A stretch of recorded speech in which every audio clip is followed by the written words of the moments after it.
Madam మనకి బతకడమే వద్దు, ఇది ఎందుకు, ఇప్పటి వరకు మేడం నేను 42 years అయిపోయాను, నాకు పిల్లలు లేరు అంటే చెప్తున్నారు. హలో ఎవ్రీవన్, ఈ రోజు మన దగ్గర ఒక కపుల్ వచ్చారు. మ్యారేజ్ అయి 10 years. ఈ 10 years లో చాలా రకాలుగా ట్రీట్మెంట్ తీసుకున్నారు. వాళ్ళు న్యాచురల్ సైకిల్స్ కూడా చాలా జరిగాయి. ఐయుఐ కూడా 2 times చేయించుకున్నారు. ఇక్కడ నుంచి కరీంనగర్ వెళ్ళారు ట్రీట్మెంట్ కోసం.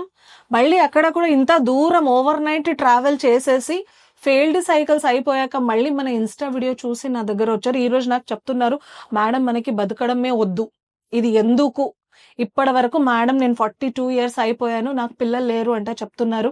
ఈ బతుకే మనకి ఒక గిఫ్ట్ లాగా, ఈ బతుకే వద్దు అంటే ఎట్లా అమ్మా? పిల్లలు కావాలి కదా, మేము ఉన్నాం కదా, మేము చేస్తాము, అన్ని ట్రీట్మెంట్ ఆప్షన్స్ ఇస్తాను, డోంట్ వరీ. బట్ ఈ రోజు ఈ సీమన్ అనాలిసిస్ రిపోర్ట్ చూసి ఒక బెస్ట్ క్వశ్చన్స్ అడుగుతున్నారు నాకు. మేడం నేను స్మోకింగ్ చేయను, నా ఆల్కహాల్ అలవాటు కూడా లేదు, నేను చాలా డిసిప్లిన్గా ఉంటాను, మళ్ళీ నా motility and quality and health of the sperm ఎందుకు తక్కువ ఉంది?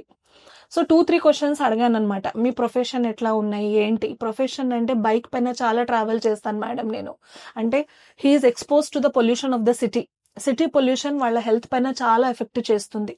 ఇంకొకటి ఏంటంటే అవుట్ సైడ్ ఫుడ్ ఎప్పుడెప్పుడు తింటారు, ఇంటిలో కరెక్ట్ టైంకి ఫుడ్ దొరకదు, స్ట్రెస్ చాలా ఎక్కువ ఉంది, కరెక్ట్ టైంకి పడుకోరు. అంటే overall they are not taking care of their health.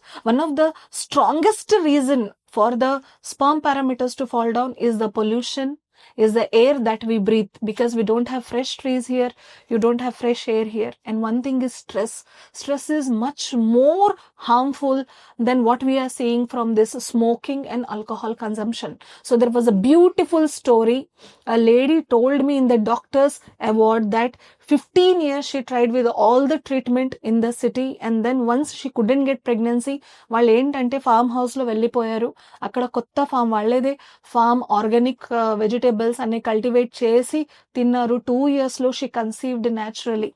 So she told that Mother Nature helped her to conceive naturally. Maybe Mother Nature is not helping our couple because of the pollution what we are exposed to. So just be careful.